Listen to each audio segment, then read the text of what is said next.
Kampung Ustadz di Lintau.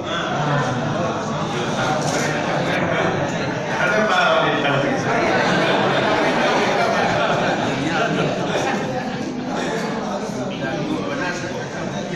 Sesekali Ustadz kamari rasanya ukhuwah Islamnya aku semakin erat, semakin dakik. Tuh ikhwah itu luar biasa. Itu kelebihan dari jamaah itu, kelebihan ukhuwahnya luar biasa. Lintau Batu Sangka, tinggal Ustadz di Lubuk Minturun. Dari Lubuk Ustadz kamari menuju sekamari. Alhamdulillah itu perkenalan Ustadz seketek dengan apa-apa Ustadz, dengan jamaah Ustadz, ibu-ibu yang dimuliakan Allah Subhanahu wa Ta'ala. Malam kita angkat judul kajian kita malam kini, yaitu sesuai dengan permintaan dari pengurus, sesuai di imsaknya itu, yaitu muhasabah makna hidup di dunia dan menjelang kematian. Koyo menyentuh warna judul ceramahnya itu. Bapak-bapak Ustaz, ibu-ibu Ustaz, kita datang ke masjid Nur Salam kok. Ada yang dingin-dingin kemarin, tadi hari hujan, Ustaz bawa hujan-hujan tadi. Untunglah itu payung berjalan kok. Ambil kunci lah, kemudian dibawa payung, dipagang kayu bulet, dibawa payung berjalan. Letak di luar tu kan. Kemudian barang rangin pada dingin-dingin, maka bapak-bapak, ibu-ibu tidak buka HP saja di rumah, kemudian buka YouTube, kemudian dana ustadz-ustadz yang hebat-hebat di YouTube, di HP, itu lengkap. Hebat-hebat ustadz.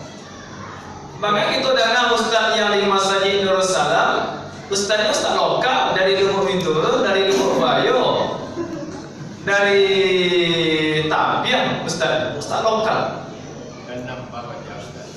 Dan nampak wajah saya.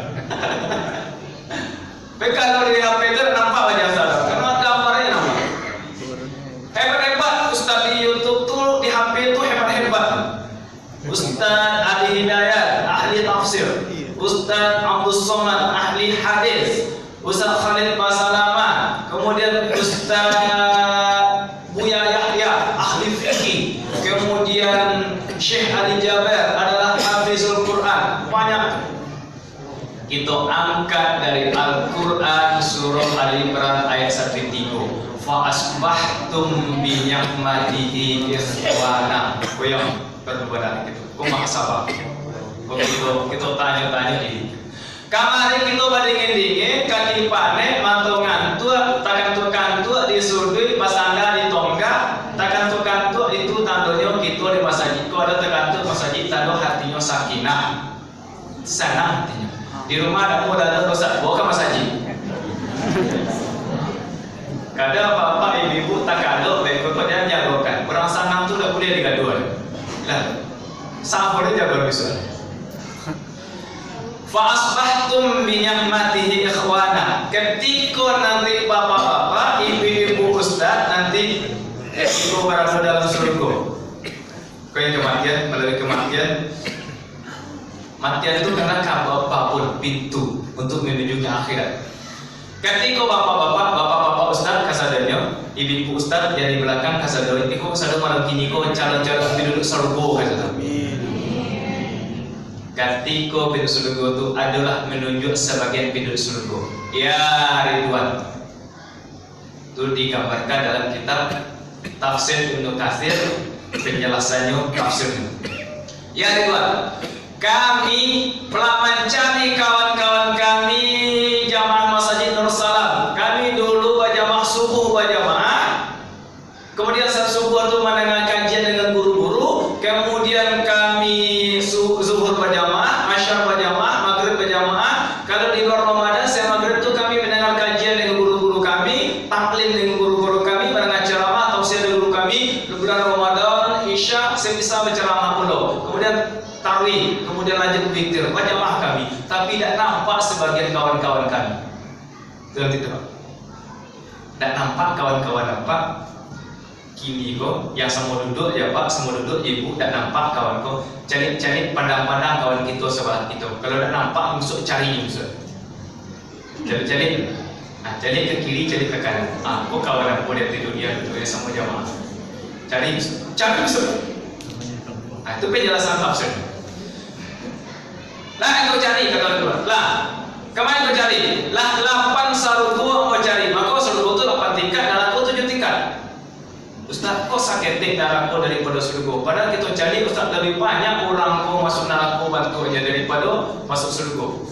Orang cari Ustaz dah sibuk saja, dah main judi, rumah lagi masaji, main minum tiap malam. Kemudian rumah lagi masaji, tidak datang ke masaji. Kemudian rumah lagi masaji, di rumah sibuk main chip, game online. Kok banyak surga Ustaz? Dalilnya dalam kitab Al-Ghaib diceritakan kalau kawanlah saudara kita pur masuk dalam surga, kemudian masuk dalam neraka, kawan-kawan surga kok bisa menarik kawannya dari neraka itu ditarik ke surga. Tapi tidak ada dalil kawan neraka itu ayo kita jauhi kawan-kawan kita yang di surga itu kita bawa ke neraka. Tidak ada dalil itu.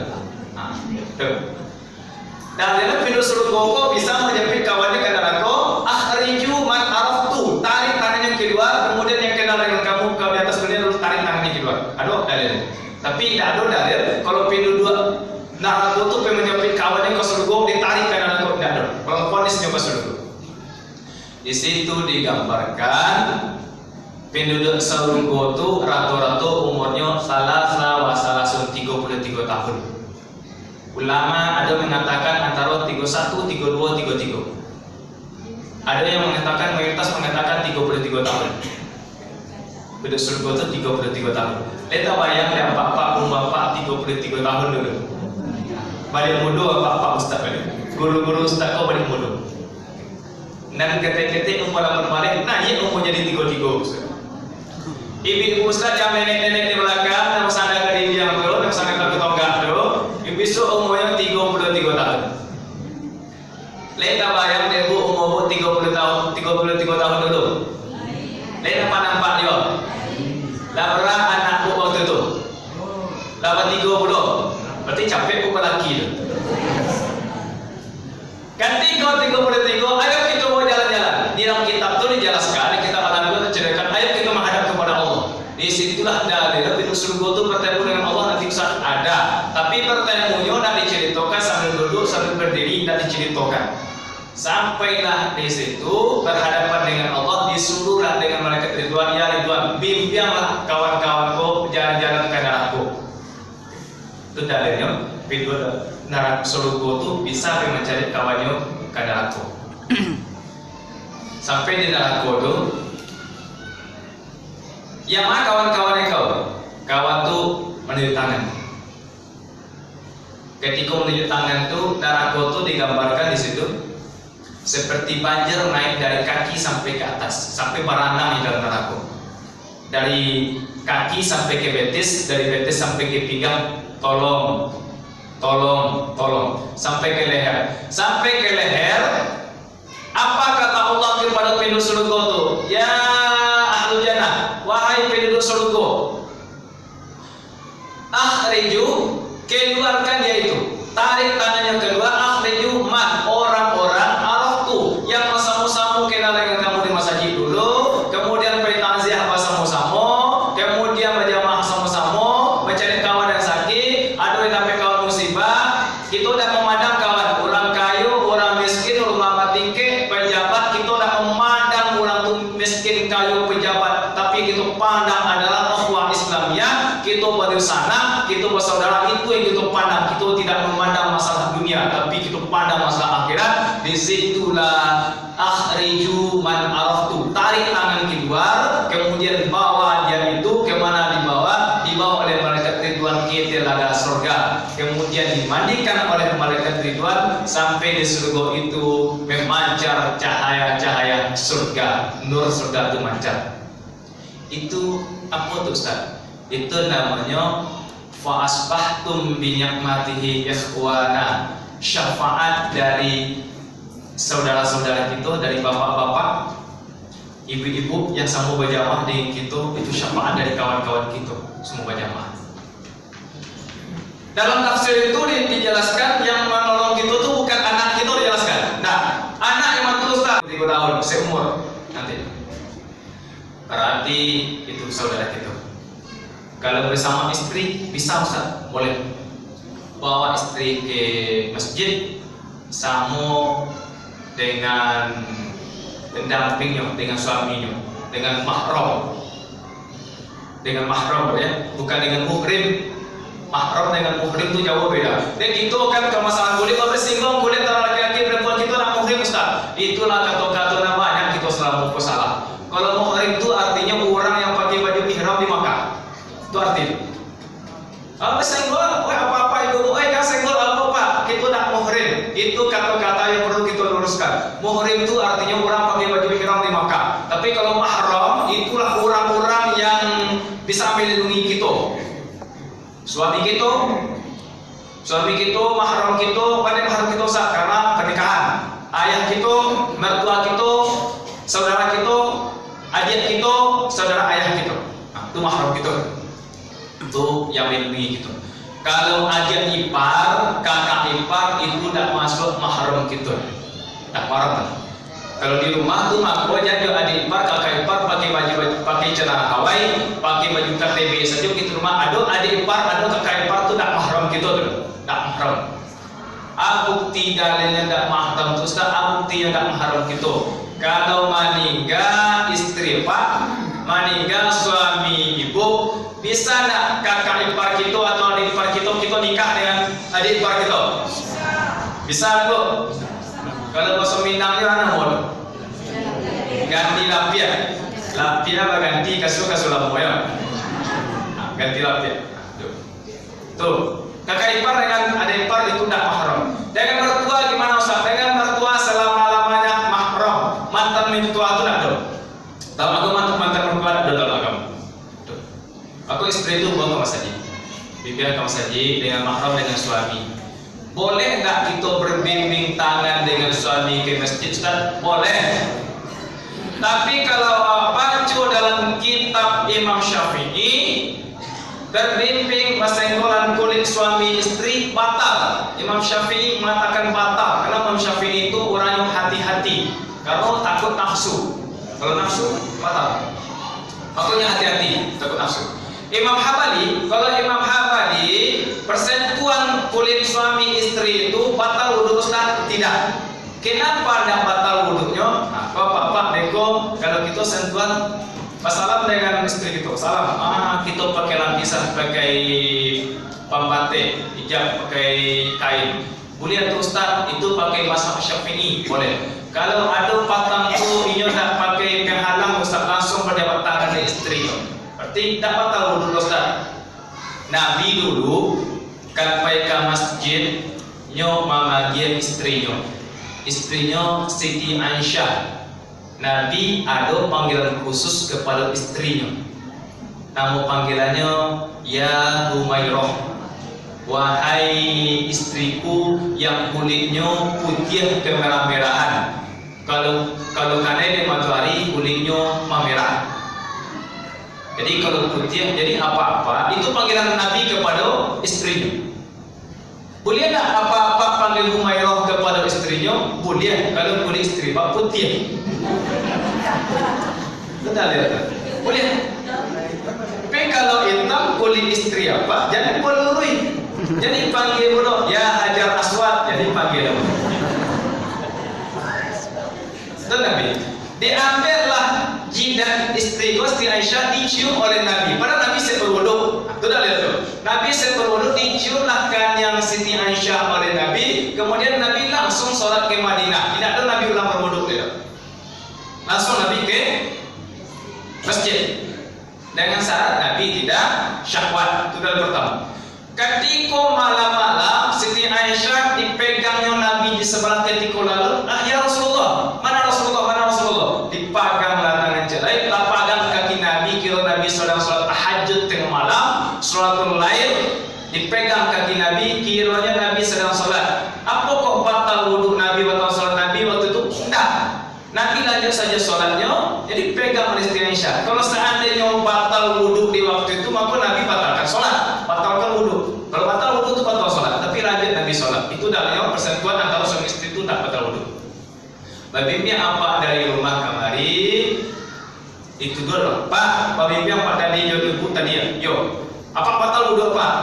Dah, pada batal wudhu Pak. Kamu dah syahwat dengan istri yang boleh. Kalau pegang dengan istri ambo tadi, ambo dah syahwat. Mencari istri ambo dah syahwat. Tapi kalau cari istri orang lain baru mau syahwat. Karena sakit suami muda itu perlu diruqyah. Tuh. Mencari istrinya besok-besok saja. Mencari istri orang agak terima. Tuh. Sudah lihat. Kemudian tuh dibawa ke masjid. Itu apakah istri itu jadi ikhwan nanti Ustaz, jadi saudara-saudara yang nanti mau syafaat, nanti muhasabah dari kita itu istri gitu. Terakhir, anak yang kecil-kecil, anak kita kok dalam kitab fikih, yaitu fikih tentang fikih kurban. Hatta tati abuka, aku menunggu ayahku. Itu abuka itu ayah. Pada ayah, hatta tati abuka, aku menunggu ayahku di pintu surga. Pada ayah ditunggu sama ibunya, Pak. Karena yang menjawab yang dikatakan itu ayah. Aku menunggu ayah dan ibuku di pintu surga. Sebelum datang ayah dan ibuku, aku belum masuk dalam surga. Maka anak yang nanti tagak di pintu surga itu nanti namo anak itu kasado namo anak itu satu namo yang tagak. Saya namo Alfred. Tagak di pintu surga anak itu namanya Alfred. Alfred itu artinya anak mewah, khusus anak itu, anak mewah. Dia di dunia itu ada orang yang mewah nama apa? Namanya kendaraan, ada kendaraan ada orang mewah namanya Alphard. Kalau Alphard auto mewah. Tapi kalau nanti Alphard itu anak mewah, anak mewah.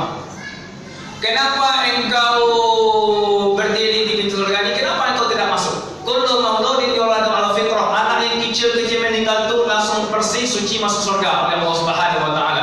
Ada dua anak menunggu ayah dan ibu di pintu surga nanti. Yang pertama adalah anak yang dibesarkan dengan Al-Qur'an, kepalanya isinya Al-Qur'an, kemudian dia itu dibuka kepalanya Al-Qur'an, ilmu-ilmu agama, kemudian diambil mahkota, diletakkan di kepala ayah dan ibu, dijapri ayah dan ibu nanti letak kepala, dibimbinglah ayahnya. Kalau ayahnya itu dalam sholat dia di dunia, tapi kalau tidak sholat, inna awwala ma yuhasabu, pertama kali dihisab oleh Allah nanti di akhirat. Tapi kalau tidak sholat, tidak bisa dibantu oleh anak karena sholat.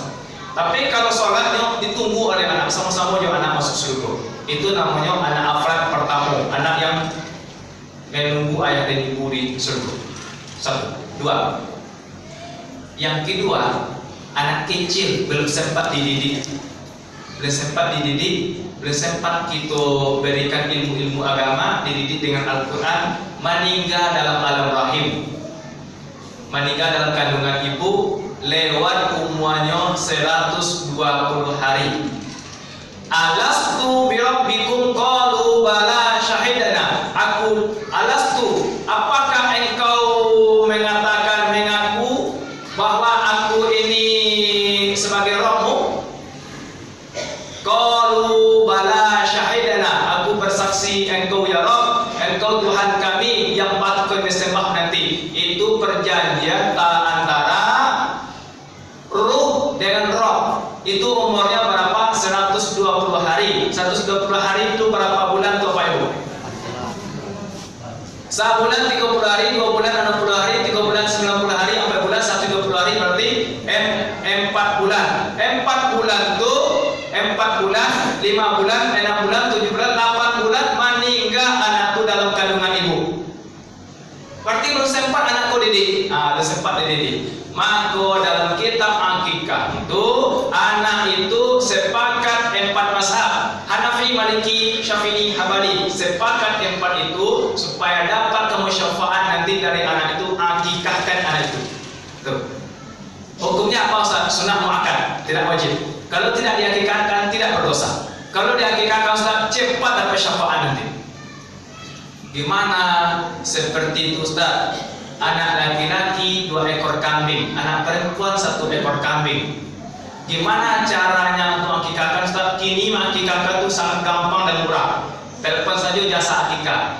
Assalamualaikum, Pak, disunahkan, tidak wajib. Kalau tidak bisa ayahnya Pak Ustaz, ayahnya mencari pisau ya, menggeretek tangannya. Daripada tangan ayah itu dipotong itu kambing mati, ayahnya mati juga. Jadi boleh diupakan, minta tolong kepada ustaz atau jasa akikah seperti itu. Kalau laki-laki 2 ekor, tidak sanggup bawa 2 ekor laki-laki, ustaz. Kambing ini 2 juta 1 ekor. Kalau 2 ekor berarti 4 juta. Tidak sempat, tidak sanggup bawa 2 ekor. Aku Hasan wa Husain, aku akikahkan Hasan dan Husain, kebasyan wa kebasyan 2 ekor, 1 ekor kambing untuk Hasan, 1 ekor kambing untuk Husain. Itu dalilnya anak laki-lakiku boleh 1 ekor. Wa Hasan Husain dulu yang mengakikahkan kakeknya Rasulullah, 1 ekor kambing Hasan, 1 ekor kambing Husain. Itu boleh anak laki-laki itu 1 ekor kambing. Kalau kita tidak sanggup 2 ekor kambing. Itu dalilnya yang mengakikahkan anak itu tidak harus ayah dan ibu, boleh kakeknya. Karena Hasan Husain dulu yang akikahkan bukan Ali bin Abi Thalib, bukan Fatimah Az-Zahra, tapi mengakikahkan adalah kakeknya Rasulullah SAW. Betul. Hukumnya apa Ustaz? Sunat muakkad. Kalau kita akikahkan Ustaz, syafaat. Kalau kita tidak akikahkan Ustaz, tidak berdosa. Kemudian setelah itu yang perempuan berapa Ustaz? Yang perempuan 1 ekor kambing. Yang laki-laki bisa dikurangi Ustaz. Yang laki-laki 2 ekor tadi.